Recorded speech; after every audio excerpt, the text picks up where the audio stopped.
where we are right now. So yeah, it worked out to my favor. I got a lot of opening conversations just off of that alone. So, you know. Well, that's awesome. I bet so. That's a lot of VHS tapes. My God. And there's actually a lot more too, mind you. So yeah, there's a lot more that we have. What are you gonna do with all these things? We watch them. Oh. No, we don't just collect them. We actually do watch. I mean, there's quite a few that I have yet to watch. I'll be frank, but there's a lot that I do like to watch because we collect stuff. So we have, we collect that. We collect toys. We've got posters of like, you know, from the original printing. I see your your guys down there to your right. So that's Garfield, and we got a lot of those pop vinyl figures too. There's a shit ton of pop vinyl figures that we've got, some of which I've already forgot what we have. Oh gosh. There's still more on the way that we haven't received yet. So someone just sent me a Lemmy one. Oh, you got the Lemmy one? I got a Lemmy one. Yeah. Which one did you get? Was it like the like I'll show you. Hold on. Okay. Yeah, I just got it. This is it. Oh my God, that's amazing. Yeah, I think I asked my wife to order me one, but at the time she's like, I don't know, because if I get this and I can't get this one, I was like, all right, fine, sorry, Lemmy, what to sacrifice getting you. So well, and then we got we were just in a place in Johnstown, Pennsylvania, and he has like there's this, I don't know, it's called like something market or something. It's all like games and like nerd stuff, super nerd stuff. So there is a DeLorean. Mm-hmm. There's seriously a Back to the Future DeLorean Pop Rocks, one of these. I think we got one of those too. You got one? I think we do. Holy shit. I think we do. I'm telling you, there's so many things there, even to this day. As a matter of fact, funny enough, because here so that he can guard against. So he can protect us from your husband walking upstairs. I know. At least they'll have something else to look at instead of just my husband in his underwear.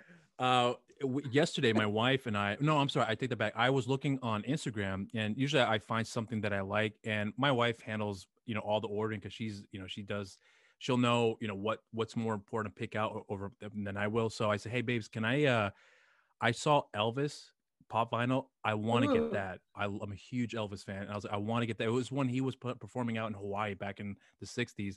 When he was kind of making his comeback career. It hasn't been released yet. So I asked her, can we please get this? She's like, I already pre-ordered it. Oh my God. Thank you. No way. Yeah. So that won't be arriving until September. Your wife knows you. Oh, my wife is the best. But yeah, there's stuff that comes in the mail. I was like, when was this even ordered? Oh, I ordered this last year. And I was like, are you serious? She's like, yeah. And then she'll get I'll get posters sent in the mail. And I'm like, what is all this stuff? Oh yeah, I ordered this from last year. And then she'll get stuff signed from because she uses this particular company that goes out to these Comic Cons or whatever else, or private signings with celebrities that will sign posters of films that they're known for. So we've got quite a few of those as well too. Some which have not been sent back just yet, just because of COVID and whatever else. Yeah. So it's like, I mean, literally, I just got it. I tell this to everybody who I've been talking to the last couple shows here. There's a crate, 5 crates full of Garfield stuff that my wife picked up for me that I have still yet to unpack. So, you know, because I'm a huge Garfield, you can tell right there. So.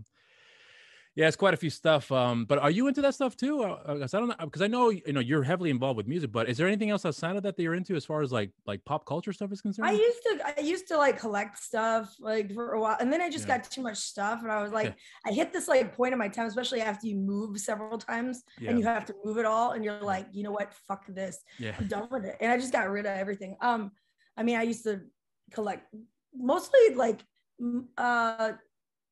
Americana kind of stuff. Oh, okay. Old clocks, old radios, old photography stuff, like lunchboxes, things like that. Yeah, I like stuff like that. Yeah. I have a few of those too. The only thing that I have right now that I have a collection of is coins and currency.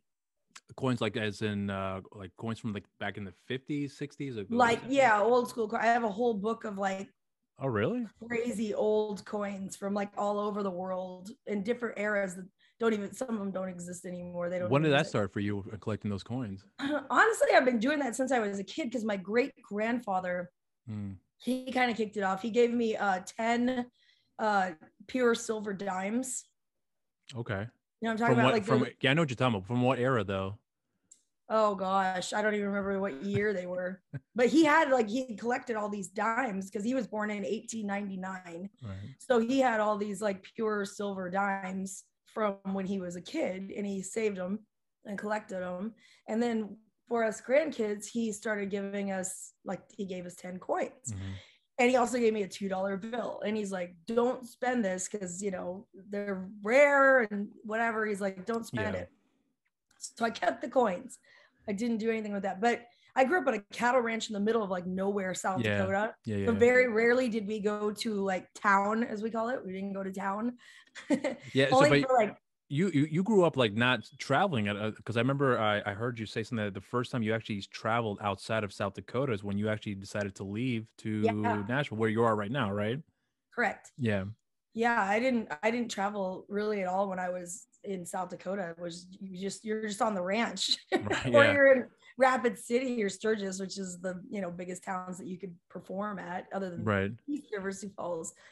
But which we did sometimes, but like that was the extent of our traveling. I'd never been out of state really. Okay. And then I just decided I wanted to go do music. So I was like, I'm moving somewhere. And I originally thought I was going to go to LA or New York, because that's where rock music was kind of more prevalent. Mm-hmm. Nashville wasn't exactly known for rock music, but Atlanta isn't that far away, and it was kind of up and coming with the scene. So I had more help here. So I moved here, and I was like, at least I can shoot down to Atlanta if I need to, or whatever I need to do. And now in hindsight, I'm really, really glad I made this move, because now everybody I know in LA is moving here, and New York, and likewise, you know, so. But how far is Atlanta from you? It's about 4.5 hours. Oh, driving? Mm-hmm. Oh, it's not that far from where I'm at. That's like about the same distance from me. Yeah, there's direct flights. Okay. Well, because, you know, I actually picked up on that because I'm out here just outside of our Charlotte, North Carolina. Oh yeah. Yeah, I know you have a pretty solid following over here too. And because I was actually looking on your tour dates to see if you're going to be coming in the year. And the closest that you're actually coming to me here is actually, I wrote it down here just to be on the safe side, is Suck Bang Blow in Murrells Inlet, South Carolina. But that's all the way in the fall when that's going to be happening. So any potential dates around here in the North Carolina or Charlotte area? It's actually just coming about right now, and it's going to be in September. So Cherokee does the Blue Ridge Run. It's a big event on the tribal committee, and Cherokee puts this together. I'm trying to look up the date at the same time as discussing this, but I'm not very. So it's supposed to be taking place the show before down in Inlet? Yeah, actually, it's 2 weeks before that. Oh, okay. So September 11th is when I will be at Cherokee, North Carolina. And then also the day before we head to Suck Bang Blow in Murrells Inlet, we're in Murphy, North Carolina, which isn't that far. It's just up in the mountains, right near Asheville. Yeah, it's about an hour and a half from here. On the 24th of September. Yeah. But also, I've just booked another show, and it's not confirmed yet, but September 14th, we may be joining Texas Hippie Coalition at Silverado's in Asheville. So, really? Yeah, we just did a show at the Thunder Valley Tavern.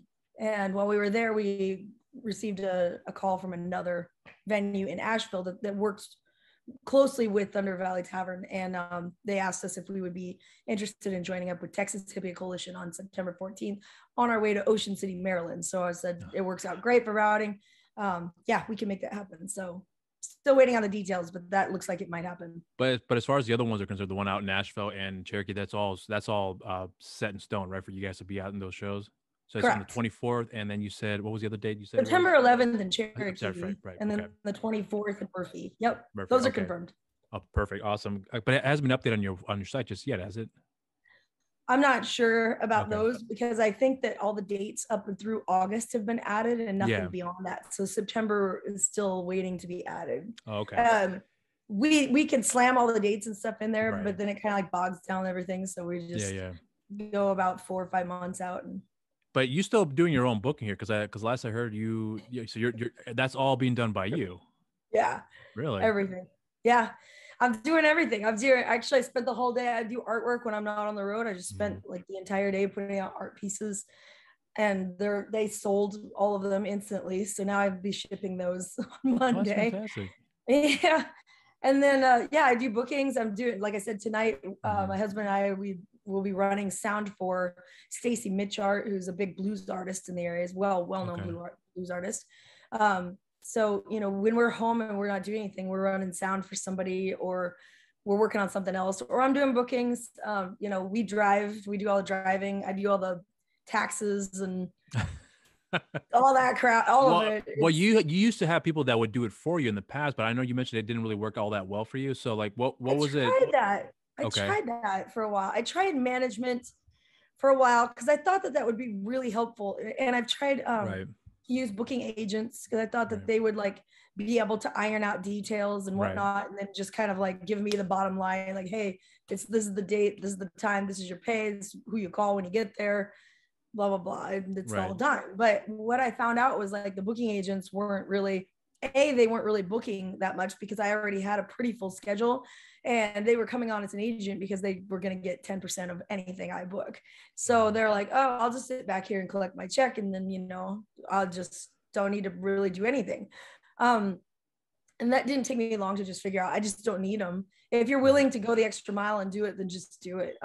Was it difficult for you to do that in the beginning, for you to transition from having someone do it for you and then do it yourself? I honestly started out doing it myself from the beginning. Right. Okay. I just sought help after it became overwhelming because I'm touring full time and I'm doing, like, you know, I'm the tour manager, I'm the TM, I'm the stage manager. I'm like doing all the accommodations. I'm a merchandise girl. I'm the everything. So I was like, it's a little overwhelming. Yeah. So how do you balance that though? Because I mean, because here's the thing that I found out about you too, which I kind of wanted to get into later on, but maybe it might be a good way segue for us to get into this here, because you've been doing this for almost 20 years. You started back in 2003 when you know with your career, right? And then right now, you know, with the journey you've had, I've heard that you've been doing this for pretty much on your own for quite some time. I can't imagine how stressful that could be at times for someone to take on all this on their shoulders like that. So how do you balance it out? Because honestly, I know it's not an easy thing. I've never done that before, but I know it's not easy. I've seen it from the outside and I'm like, this is way too much for someone to handle, but you've been able to do it. You just kind of don't sleep, to be honest. I wish I was joking about that, but it's honest to God's truth. Wow. From the moment that I get up in the morning, I'm working on something. In fact, my husband and I just had a discussion about this yesterday, because I get my head set in certain things that I set goals for myself during the week, and I need to accomplish those goals by the end of the week, or else I'm just not a happy camper. And he's like, my God, you're setting up impossible goals. It's impossible. And I'm like, well, yeah, but it's like, if you're going to continue the rate that I'm at, like, there's only one option, and that's it. Just set impossible goals and somehow make them happen. I don't necessarily work on bookings on certain days of the week or for a certain amount of times. Now I've built myself up to a point where kind of just happens. Like, I know when the events are going to be happening, because I've been in the motorcycle circuit for so long that I know when the events are happening. And so I know when to expect this to start booking, or when to expect to start getting phone calls, or when I should possibly be following up on phone calls for something else. And it's just kind of like a bell that goes off in my head. And it's just like, oh, wow, it's okay. It's what? July 1st. Great. We should start thinking about, you know, November, December, what's going on those months. What are we going to do? I mean, I recently started getting into brewing beer as well. I heard about that. So how's that going out for you? How's that working? This is what I'm working for. So I'm Dented Keg. What was the name of the company again? Dented Keg. Okay. That's out in Nashville where you are, right? Yep.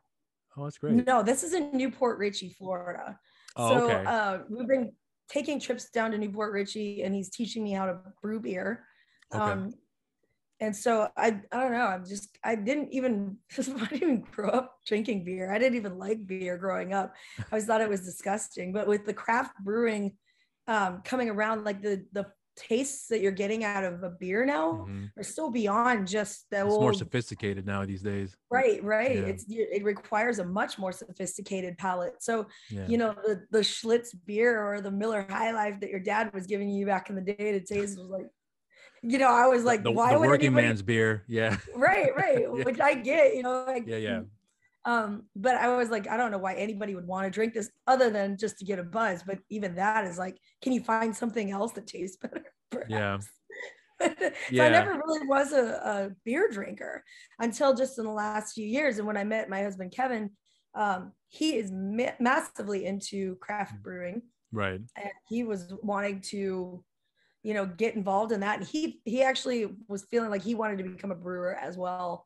So, you know, we talked about what we could do. We've actually been looking at getting a house down in Florida and partnering. So you guys plan on moving down to Florida now as a result of you? We're discussing it because they've outgrown their facility at Denton Keg, and their business is like taken off. They're just coming up on 1 year anniversary. That's it, just first year, and they've already outgrown the space that they're in. So they need to expand, and if they want to carry all, like, mostly their own beers, they don't have the room. They don't have a fermenter in there, and they don't have the room to add any more fermenters unless you're stacking. And yeah, it's just a lot. So it's all run by Richard Summers and his wife Sheila, and then their kids kind of help out with serving or whatever needs to happen, you know, when they can fill in. But it's a full-time job for them, and they're tapped out. So I don't know. I was like, Kevin, you know, how long are we going to be, you know, road cats? How long are we going to do this? Because you know, this is like, it takes a toll on you after a while, right? I mean, I've been touring for over 30 years now. So. Yeah. So I wanted to ask you about that too, because you actually brought us up something that reminded me of a question I wanted to ask you, because you know, you're talking about, you just mentioned about going down to Florida to potentially move and to work with this company. So are you at that point where you're almost like, you know, reaching that limit of like, all right, this is just kind of getting enough of this road, you know, just gypsy lifestyle, going from place to place? I don't think I'll ever get tired of the gypsy lifestyle.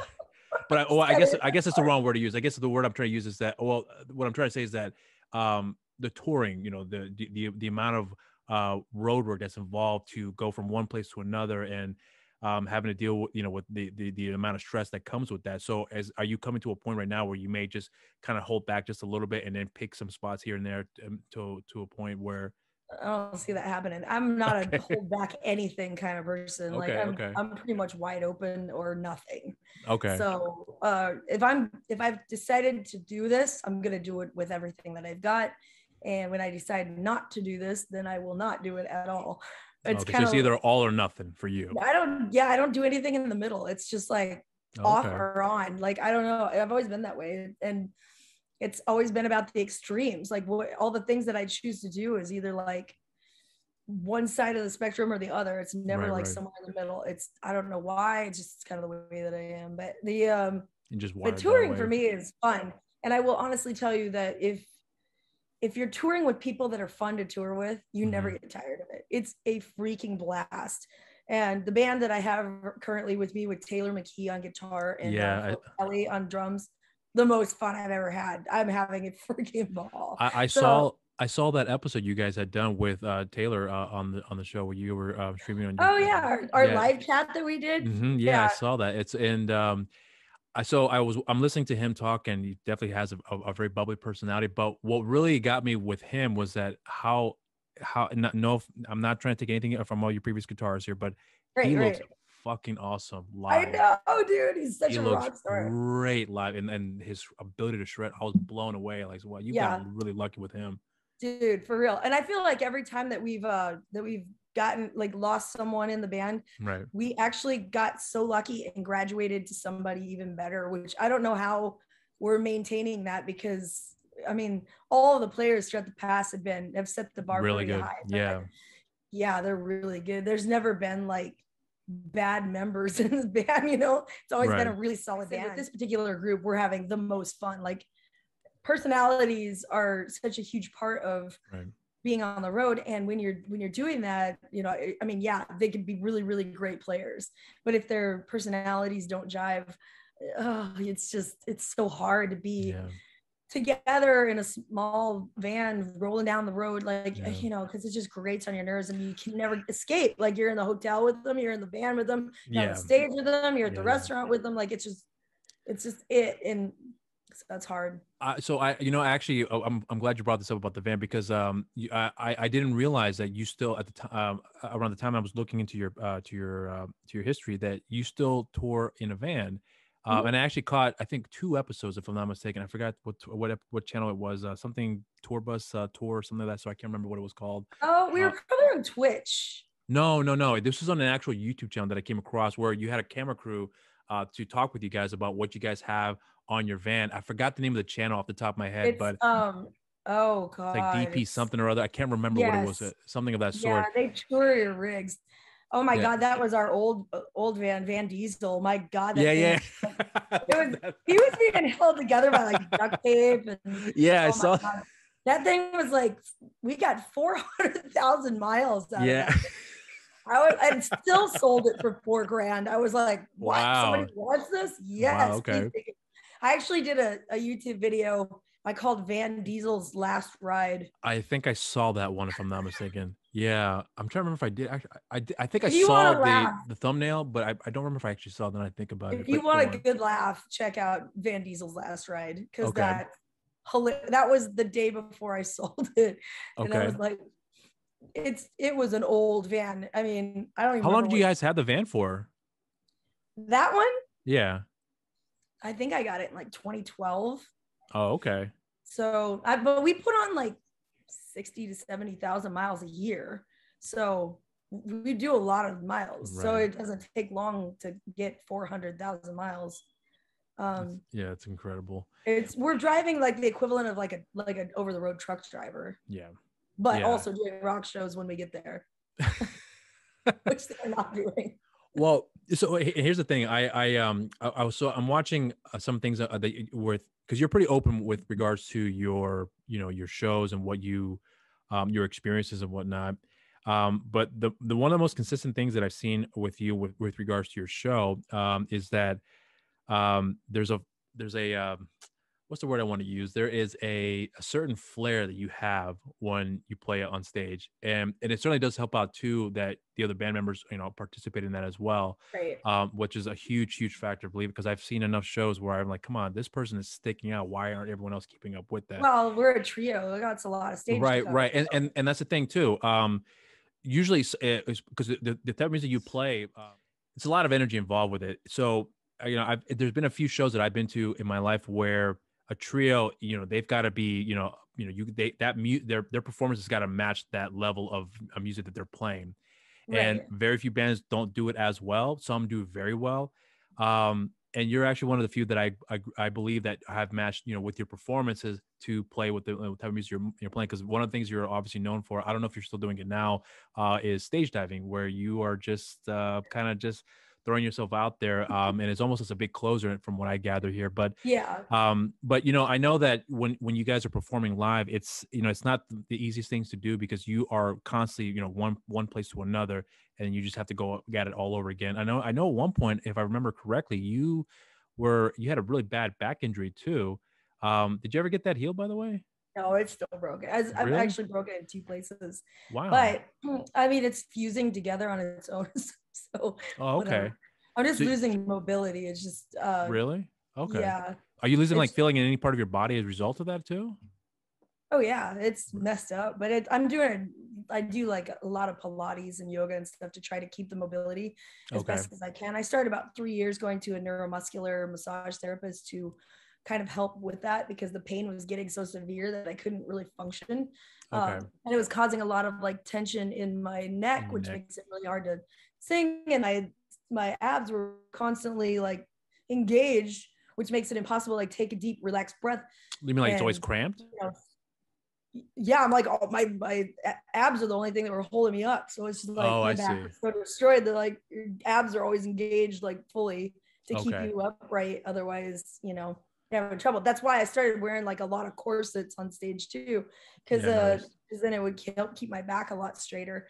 But yeah, I was having a really hard time with that. I'm still having a really hard time with it, but it's a little bit better because I've went from about 20% mobility to about 70. So a little bit better off than I used to be. But I'm working hard on it, and hopefully that will continue to get better.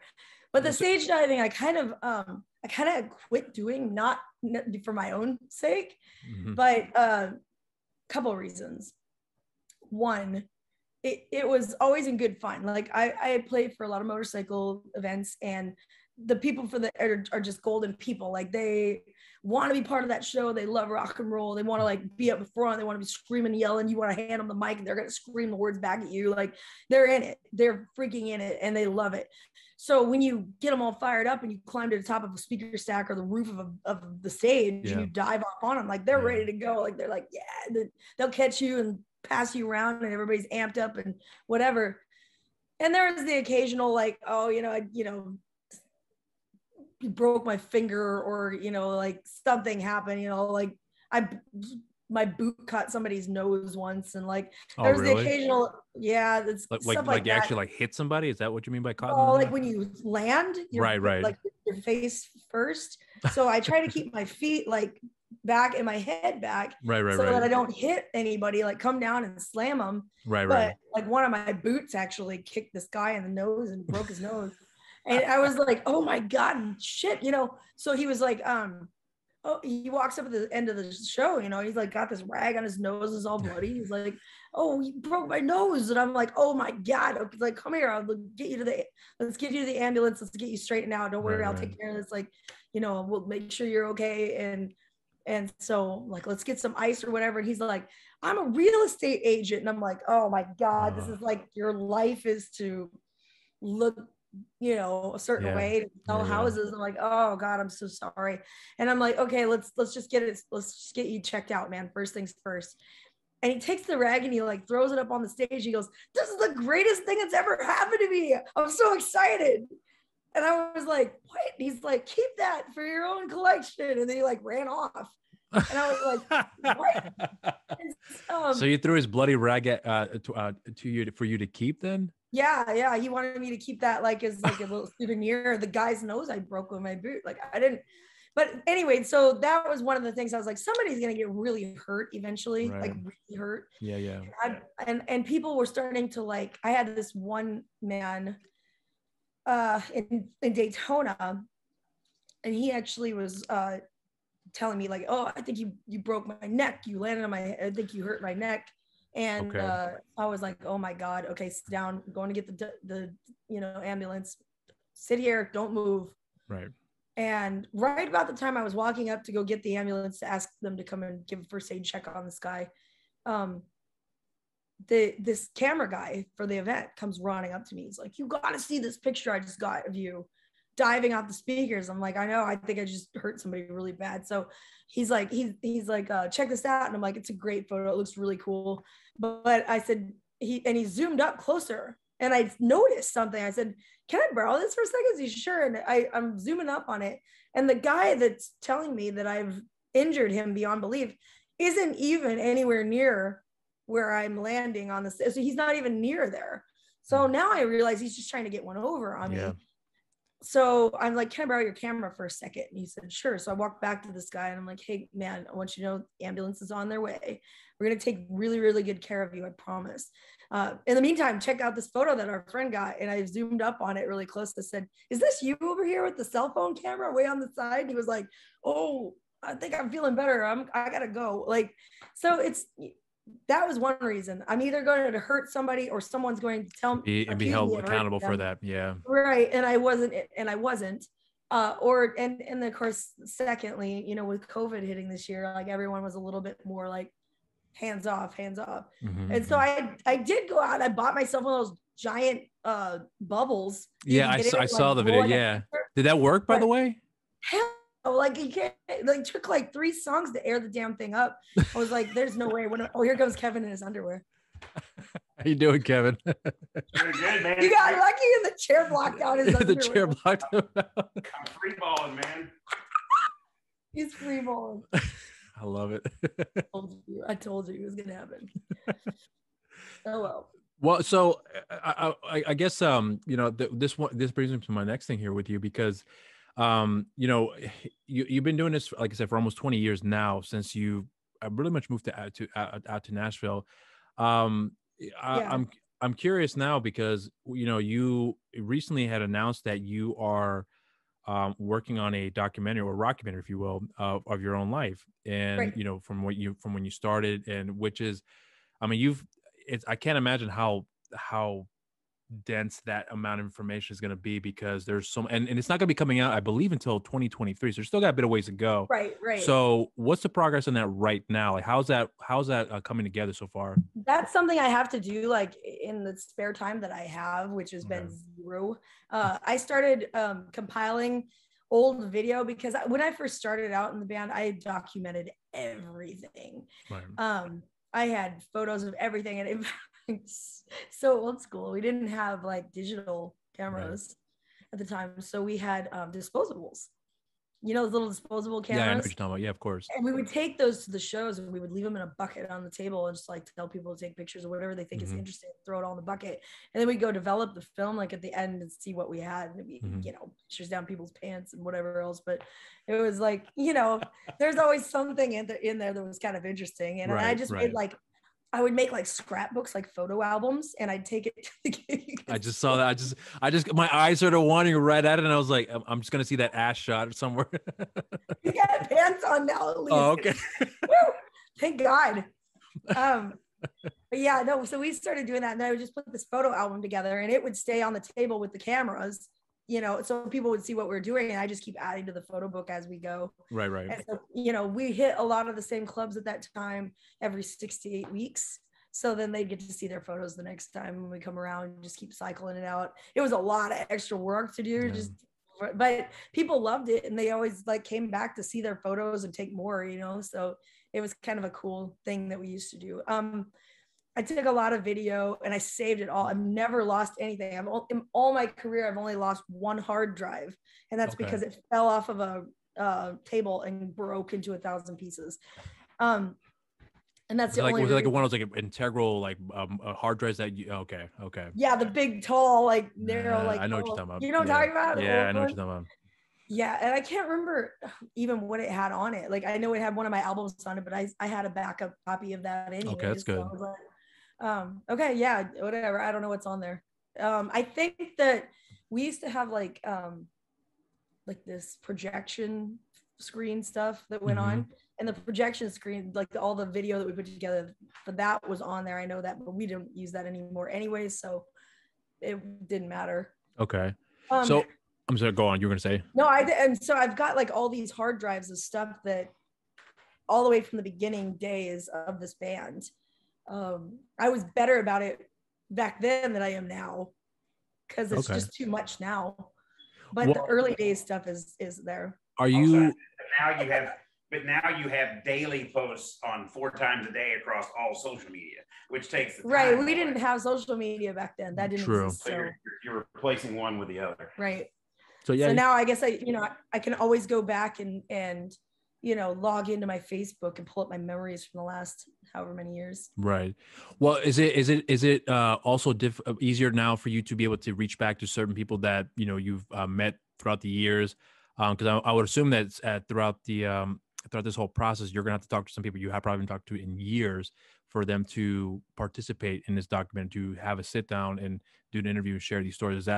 Is that starting to come up a little bit? Well, yeah, the first thing that I was told was decide on how long you want this to be.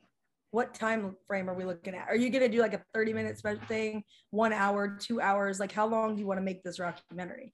And then based on the time that we decide that we want it to be, that's what we go after.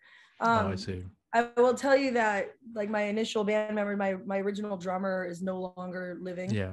So I can't go back and interview him. What video I have of him is all I've got of him. And it's old and pixelated, because it's well before anything of quality is out there. Yeah. Our original guitarist was Mike Reeves from Full Devil Jacket, which is my husband's old band. That's their band.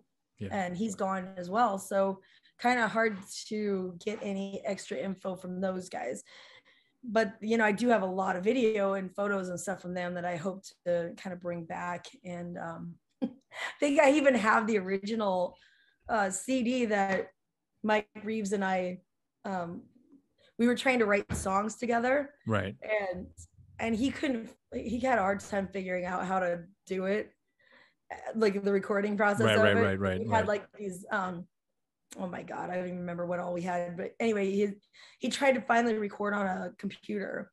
and it took him forever to get this to work right. And so he finally handed me this disc of like guitar stuff that he had written, right, ideas he had, and all it says on it is, "I hate PC." And that's it. I have to find this thing somewhere because it doesn't say, and there's nothing on it like the date, that anything. It just says, "I hate PC." So wherever that, CD floating around here, wherever it is, is that still in the search process right now for you to find it? It's here. I found it recently, but I've lost it again. So I know it exists. Oh, okay. Okay. Well, so, this is one of the reasons why I wanted to talk to you too, because, like I said before, you have a pretty storied career and a very interesting life, from where you started to where you end up now. And one of the things that I found rather interesting about you is that, you have been performing since you were a kid out in South Dakota, performing country music with your brothers. Yeah. And for anyone who doesn't know, you kind of just sort of like walked, what's the word I want to use? You have pretty much were in a lot of ways almost forced into the situation of playing the bass, where, long story short, you had to learn some songs on the spot, and then, either your career was on the line, and despite that, you were pretty much fired with one of the groups that you ended up playing for, which was, I've heard stories like that before, but never to the extent of how you were put on the spot where you had to learn like 80 songs in a span of 10 days. And then 10 days, right. And despite the fact you had learned it, you were fired, which I thought was like so odd, because usually that's like an indicator, like this is a person you want to keep. But right. So well, I was, and I was already with that story. And I was already playing guitar, like I was playing rhythm guitar in the band, so I knew the songs. It's not like there were any surprises that were coming up, like stop here that I didn't know about or whatever. I had to do was pick up the bass and learn it on bass rather than drop two strings and play from there. Right. Pretty much, yeah. But I did it, I learned all those songs and all the bass lines and whatnot. And then, but they didn't really, that was an interesting situation. There was a lot of, a lot of crooked stuff going on back in that day. There's a lot of drugs and stuff happening, and not for me. That's one of my proudest achievements in my life, is that I never did use drugs. So you never went to the dark side, if you will. Not yet. I keep telling people, maybe I missed out on something. They assure me that I did not, but everybody has those stories, and I don't have those stories, other than observing other people going through them while I'm on the road with them or whatever. But for myself, I never got into that. I didn't see that as a good option for me. Like I said, I like to do things full force. So if I was going to do that, I probably would have been a complete disaster. No question. I see. Whatever I do, I'm doing it full on. But that band was, I'm actually really good friends with them all still today. Oh, really? Yeah. Oh, so that part I didn't know. Okay, so that's interesting. So, but if you don't mind me asking, why did they fire you in the first place then? Like I said, they had like their agendas for things. Like they would hire me to get, because if you had a female singer in the band, you would get paid more, because you would get more high profile gigs, and especially with country, because that way you've got male and female vocals, because in country music it's important to have both.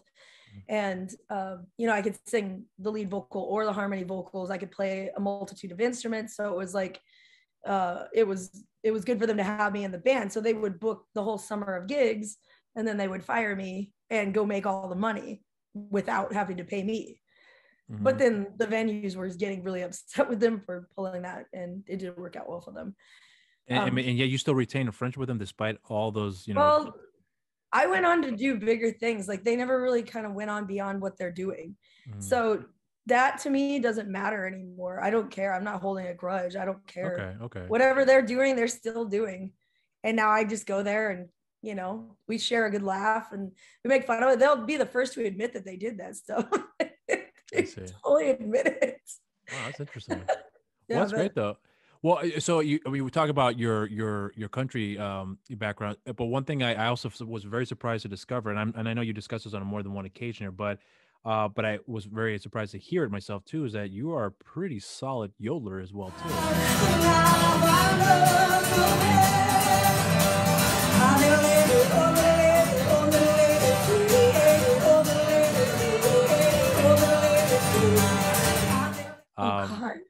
But you don't do that no more, do you? Huh? You do that anymore? You still do that from then? Really? Well, I mean, actually, sometimes I do, just as a joke, usually. Oh, okay. Because whenever you're, no, there's nothing funnier than than ending like a metal concert, you know, with a yodel. To be able to do that though is kind of like, I mean, it shows the versatility of a voice, but right. No, but I actually caught a tape that you've actually performing with your guitar and yodeling. It's actually really good. I was very impressed, to be completely frank with you. So I mean, I'm surprised that you haven't done that more often. Well, I mean, there's not a whole lot of reason to do it. Yeah, you probably got it. But it is a lost art, I think, for people that and I don't know if you can learn how to yodel. I think you can either yodel or you can't yodel. Like I think there is a way to learn it. The only reason why I bring it up is because I think I've only met one person in my entire life that did yodel, but she was an elderly woman, mind you. So when she explained to me, you know, you can learn it. You have to have a certain capacity for your voice to be able to pull it off. And if you can find that, then you just have to train it. And then from there, it's either you can pull it off or you don't. But you just got to be able to have the vocal range to be able to find that, that technique. But I mean, again, this was like years ago, mind you, when I talked to this person, and that's the only time I ever had anybody explain to me how that works. But I would say that it comes in very handy in certain things, even singing rock music. Like, I mean, Atlantis Morissette is probably a pretty good yodeler. The way that she sings is like very much similar to that. Brandi Carlile is probably also a really good yodeler. Just the way that they sing, like their voice has that break and the jump to the octave. True. So I don't know. It comes in handy when you're singing anything, but it's not a technique that most people are going to spend time learning. My first real job was on a hillbilly bluegrass music show. So in South Dakota, right? Yeah. So when I left high school, like I threw my graduation hat in the air and drove to Custer, South Dakota, and started 7 nights a week on this bluegrass music show at the Flintstones theme park. So it's called. Oh, really? Oh, wow, that's amazing. So you know, I was going to ask you about something real quickly because you mentioned Atlantis Morissette. I love the cover that you did for her song Uninvited. And honestly, this is because when I first heard the song, it was from the City of Angels soundtrack. Yep. And this is around the time where she was, not just coming up, but, her previous album, Jagged had come out like a year or two before, and people were wondering what's going to be the next follow-up, and she had nothing for a while. Right. And people were wondering, does she still have what it takes to make another good song? And then she released that song, and I was like, this song is fucking amazing. Yeah, I felt the exact same way too. Yeah, I was like, holy shit, she's still got it. I was like, I can't wait for the next album. And then she did release the next album, which I thought was fine. And it was good, but it wasn't nowhere near as good as Jagged Little Pill, I thought at the time. But then again, I haven't heard it in quite some time, so I don't know how it holds up for me. But when I heard your version of that song, I really dug it because I'll be completely honest with you. Before I even heard it, all I saw was Uninvited Atlantis Morissette cover, and I was like, okay, because that's not an easy song to pull off with her, because given her vocal range. So I was a little hesitant, to be completely honest. But then when I heard it, I was like, okay, this is fucking amazing. So I give you props because that was really, really good. Thank you. Yeah. So I always wanted to do that really heavy. And and so we used to perform it live on the Easy Rider tour way back in like 03, 04. Okay. We used to do it as a really, really heavy version. And back we had a keyboard player at the time too, so it was a lot easier to pull off. And so I was like, I really want to record this like heavy, like this is really heavy guitars, because there's so much space, but you can make it so heavy. Yep. And I actually heard from Sterling Winfield. Are you familiar with Sterling? The name sounds familiar.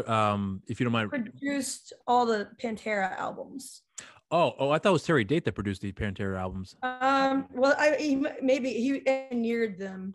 Oh yeah, he did engineer. You're right. You're right. Okay. Texas. Yeah, because I think Terry's based out in LA, if I'm not mistaken. Okay. Yeah. Okay, so you're probably right. Yeah, but that name does sound familiar for me. Yeah. But you were saying Sterling Winfield was the he's like the recording engineer and producer for Pantera. And he lives in Texas, and he reached out to me and was like, we need to do a song together. I was like, dude, I want to do this cover of Atlantis Morissette's Uninvited so bad. And he said, if you bring the band here, I'll record it. I'll cut it for free. you just got to come here and bring the band. And I told the band about it. I was like, guys, I can't pay anything, but we can go and record with Pantera's dude. Yeah. And do this song. Are you guys in? And they're like, nah, I don't think so. Really? I was so blown away. Even if you mentioned, even by you mentioning that still wasn't enough to entice them. Yeah, they didn't want to do it. Holy shit! Because they weren't getting paid, you know, so they didn't want to go. So I never did it, and I always regretted that. Yeah. So when we were thinking about, we were trying to do a lot of content, especially since COVID was happening, and we were like, what can we do on our own? You know, during all of this. And so we recorded some cover songs, most of which I haven't released yet. Not even on Patreon too? You didn't release it on there? I have released them on Patreon. That's it. Okay. So I have a cover of E.T. Extraterrestrial, Katy Perry cover, which is heavy too. Okay. And then we did just some fun covers of Sober from Tool. And and we did Raise Your Glass from Pink. Oh, that's a great song. Well, and the funny thing is, pop songs, like the bridge always sucks in a pop song. I know, you mentioned that before. Yeah. And so I was like, let's just put something cool there. So that's kind of like been my spin on it. It's like, do the song kind of as is. Yeah. Heavier instrumentation, but then like just jack up the bridge in the hardest way and go for there. And we also did Kickstart My Heart, Motley Crue. Oh, really? Yeah. So you haven't released that one yet either? Okay, that's amazing. I was gonna say that there's actually only a handful of bands that do a really good job with covers, and you're actually one of the few that come to mind that do a really good job with the covers that I've come across. You've done so far. One of those bands for me, and I'm not sure if you're a fan of them, is the Deftones. They do. Oh yes. So I'm not sure if you're familiar with a lot of the covers they've done, but they've done. Like, I didn't even think of bands that they could even consider doing covers of, but like one of my favorite covers they've ever done was Helmet's song Sinatra. I'm not sure if you've ever heard that. You've heard that song before? Yes. I've heard that original song years ago. I'm talking like years and years ago. And I just thought the song was okay. But when I saw them there, like because I bought that album, the B-side rarities, I was doing Sinatra's, Helmet Sinatra. I was like, okay, whatever. And it completely blew me away, like how amazing it was. It was way better than the original song, along with like which I love, Sade. They did Sade's No Ordinary Love. So like I said, there's I like that one blew my mind. I was like, wow, what an interesting, because and oddly enough, I didn't know they covered that, and I had just done a Sade tribute here in Nashville. Oh really? Okay. Yeah, and I'm trying to remember which song that they had me sing, but I just did one of her songs.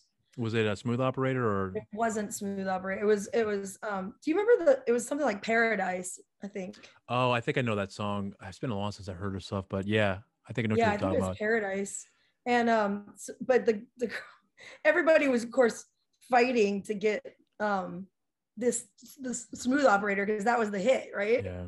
And so they got this, one high profile pop singer girl in Nashville to do it, and she didn't show up. Oh, really? Everybody was like, everybody wanted that song so bad, and like, and then the girl that was supposed to sing it didn't show up. That's amazing. Yeah. Well, and that's another common thing too, that I know you shared a lot of stories where you've done a lot of shows where things don't really go out as planned as you intend them to. Nothing ever goes as it's planned. Right. Ever. You got a camera going downstairs. Nothing ever goes according to plan. But that's another interesting aspect about the lifestyle that musicians have, is that, well, unless you're maybe like the top tier guys that you're able to make a command and it's going to happen for you instantly. I think very very rarely people have achieved that kind of level of notoriety where they can say anything and it goes their way. But I mean, that's another thing about you that I found rather interesting, that you guys are constantly going through some hurdles you have to overcome. And it's not a very easy thing to have to deal with, but you've already mentioned before, which you've answered my question about how you come across and have to deal with that. But at the same time, you guys come up with a lot of interesting stories as well too, as a result of these series of events you guys deal with here. So I mean, for me, I guess this kind of will be a segue for us to be able to close this out here. But with you, going through with your career, and having to, see the highs and lows, because I know there's been a lot of that for everybody. And I know that you've shared a lot of highs and low stories that you've experienced as well. But now with COVID, being the major setback that it was for everybody here, you're starting to see a little more openings now with more shows. You are starting to book here and there. Are you starting to feel more confident now that things are starting to come back to normal, with you being able to go out on the road more and being able to play more shows, and also be able to meet up with other people and hopefully collaborate or record another album somewhere down the line here? Yeah, I mean, it's pretty much wide open for us at this point now. Okay. So we're going to go. Like, I spent most of the winter. I learned during COVID, I learned 4 new instruments and like 2,000 songs, because no one can accompany me. I can't have a guitar player come over here and hang out and jam with me. So, and you can't just accompany yourself on bass and do live streaming. So we started a Twitch channel immediately. Yeah. and started doing all that. So Kevin really focused on learning videos, learning the ins and outs of broadcasting. Yeah. We made sure we had the right equipment, we had the right lights, we had all the right things that we needed to make sure the interface was correct, everything was working correctly. So all the technical aspects of it, he's handling all that for you. Right, which is what he prefers to do. Yeah. I prefer to perform, so and he has no interest in performing. He doesn't care if he plays guitar ever again, I don't think. Really? So no. Hey Kevin, what? Do you care if you play guitar ever again? Only if I do it all the time. Only if he does it all the time, which he won't. He's all extremes too. But he's more into the production side of things now. So that was interesting to him. He loved learning how to do that. I loved going back and like, I have this old keyboard from my old keyboard player that used to be in the band. His keyboard was downstairs, and well, he just left it for you guys, or was that one of yours? Long story. Oh, okay. It was like, I need drug money. I'll be back to get it. Those kind of things. Never came back, and it's just there. So I was like, you know what? It's here. I've got it. Let's fire it up and see what happens. So trying to remember how to play piano, like whatever you can remember about piano, learning a lot, watching a lot of YouTube videos, like, oh, how do you play this? How do you play this song? How do you play that song? And I just went through it, worked on it. And I picked 4 instruments: guitar, piano, mandolin, and ukulele. So. Oh, really? 4 instruments. Which one's the hardest for you? The hardest? Yeah. I don't know. It was all kind of equally hard. Okay. It's just a matter of like focusing on it and trying to learn how to do it. I don't think I retain as much information about mandolin as I should, which is odd because it's just a bass tuned backwards. Oh, okay. But I don't have as much interest. Yeah, I don't know much about that instrument, but I've heard of it, but I've never. So I didn't realize that was a backward bass instrument. Basically, what you're telling me. I had no idea. Tuning. So, but I was like, I don't know. Maybe I'm just bored with those strings. So I was like, let's do something else. So now I'm playing 4 instruments, and none of them are tuned the same. But yeah, it's just kind of, that was fun. Piano was kind of a pleasant thing for me because I remembered more than I thought I did. And the more that I played it, like the less I had to look at it. Like my hands started going where there was. So you got the swing of it as you kept going. Yeah.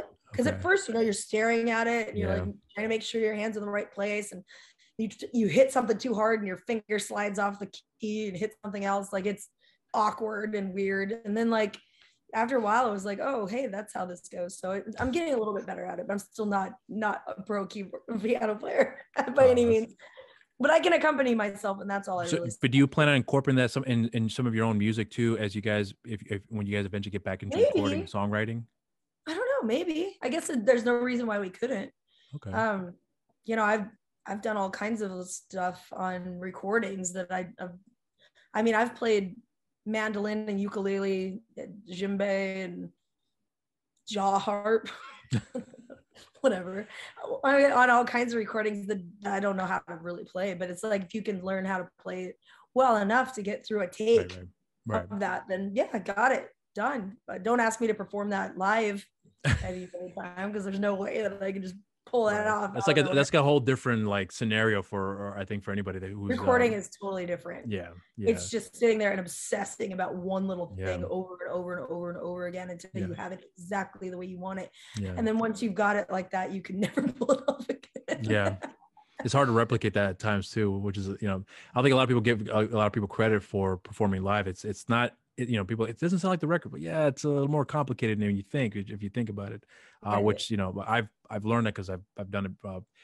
I understand what it takes to do that, but well, all right, listen, well, I know you got to be going now here, so I'm going to leave you to it here, but I just want to let you know that, so this episode here is going to actually be airing the week of the 22nd of this month here. So I know that you're going to have some shows, which I want to help promote here for you, because you're going to have 2 shows that week. I know that on the 23rd, you're going to be playing out on the Angry Ways out in Prairie, Wisconsin.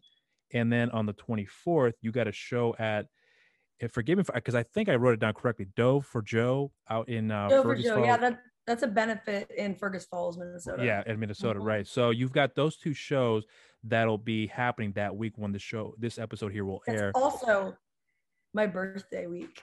Oh, happy early birthday here. Well, in this case, by the time this episode airs, happy birthday to you. Thanks. Well, listen, I really appreciate you taking the time out of your day, because I know you were really busy, and I can't thank you enough for this fantastic time I had to converse here with you. And I know you're very limited on time, so I really do appreciate you giving me the opportunity for me to speak with you on this here. I really do hope that we get to do this again somewhere down the line. But is there anything you want to close out here with for anyone to be aware of here with regards to your with your career, anything else you got going on? I mean, I would just recommend that anybody that's watching this, is listening, to just go to our website, jasminecain.com. You can follow all our social medias there, and that's the best way to hook up and keep up with us. We do have that Patreon page. If you're looking for the inside information, some of it which we discussed tonight, you're going to get that on Patreon. So go to patreon.com/Jasmine Cain, and that's where you'll find me there. Totally worth it to get on there and get those freebies. And we do web chats and stuff on there too, like the one that we did with our guitarist just recently. And then also we have our Twitch channel, which in the fall, as we start getting towards the fall, we will be reviving. Currently, Kevin's shooting people on Call of Duty. He's down there. I saw the streaming earlier today, and I was like, okay. But I'll be back on for music in the fall, so just come on there, check it out, subscribe, and follow us on there, and we'll do that. And then, of course, we're in the middle of our 615 Sings competition right now. By the time this airs, I think we'll hopefully still be in the running. But yeah, if we're still in there, guys, we're gonna need your help, because we're going up against the big wigs. And if we win this one, we're using what we get for winning this competition to record our next music video, which we are going to put in the hands of the fans. They get to decide. So I'll make sure to have all the description, all the links for this in the description down below for everyone to look up there, so they can see all that information for where they can get in contact with you and also follow you with your work and whatnot. But again, Jasmine, I really appreciate your time, and thank you, Kevin, for giving us a heads up when we have to end this here. Sitting in the van. He gave he's in the van. Yeah, he's out there at the van running. He gave me a dirty look and walked outside. Well, tell him I said thank you, and I appreciate his patience throughout this whole process. But you have yourself a wonderful evening. You be safe out there, and awesome. I'll look forward to be looking for some of your work that you have coming down the line here. But until next time, you be safe, and cheers. Thank you so much. Thank you.